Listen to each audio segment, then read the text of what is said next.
Artist producer who hails from Limpopo. Having grown up in a musical environment, his love for music stems from a young age. He produced a number of musical genres. This has allowed him to dabble with different sounds in creating his very own sound.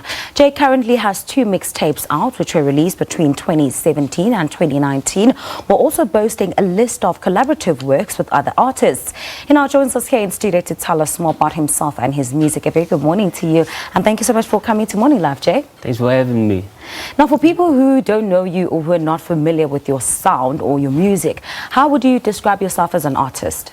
I would say, man, I'm just the type of an artist. I make like urban music, and then basically just for, in light of everything that's going on, the high levels of poverty, unemployment and everything, I'm just out and about to say, yo, here's some music to motivate you, just so you can keep going. All right. I know that you've produced not just a single genre of music, but you've really dabbled into different sounds and different beats. How has that influenced what your sound is now like today, or how has it helped refine it? My sound is like super diverse, okay, so to speak.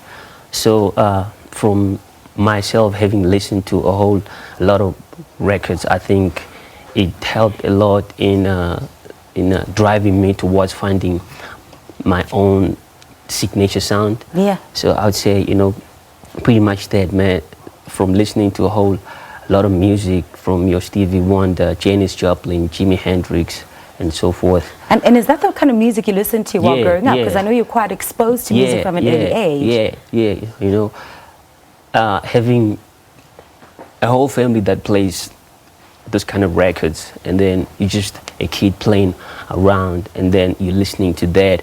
So when I finally got to play keys and everything, that was like the kind of sound that I was trying to emulate, and it drove me towards landing onto my own sound. So like right now, the people who are vibing with me, they're like, when they hear the beats coming on, they're like, yo, that's Jay, you can tell, Yeah, and it's always great to have that signature, that unique sound that stands out from the rest, because I find sometimes artists really do produce and make songs that sound pretty much the same, and there's a lot of sampling as well happening in music. Like I've realized that more especially in South Africa, not that maybe I'm trying to throw anybody under the bus, but then what I've realized is that most of the local sounds, they sound, like pretty much the same. It's like the same beat with different artists.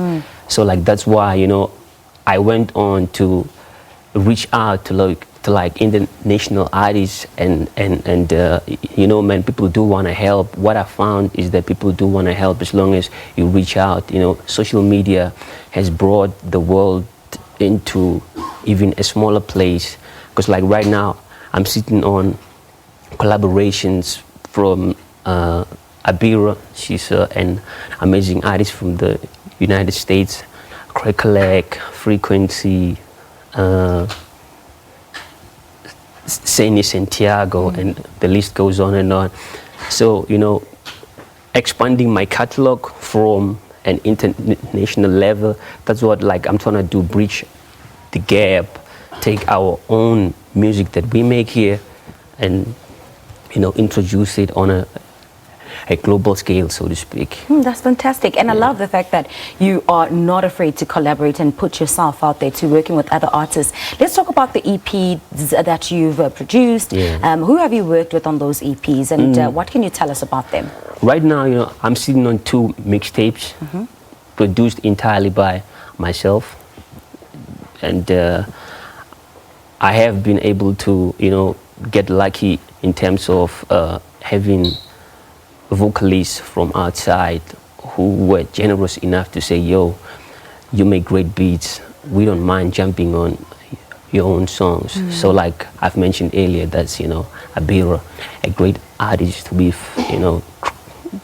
made a great song. There was like an amazing synergy between me and her. And then early last year we went over to Cape Town and made a whole bunch of collaborations as well. And this year, I was just having the same conversations with my team, and they were like, "Yo, you gotta fly over, man, and like make more records like this one." So yeah. And is there an album in the pipeline?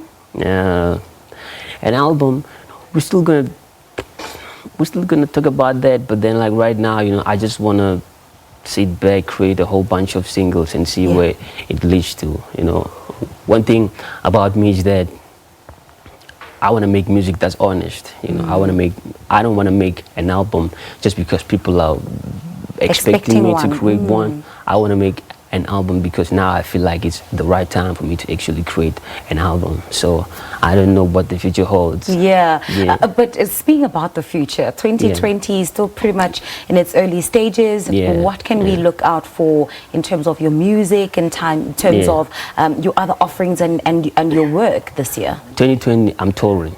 You know, 2020 is so dedicated to touring. I've just been having another conversation with the general of my team, and then he was like, "Yo, you gotta fly over to Sydney, Melbourne, because like that's where we're gonna meet Ebera.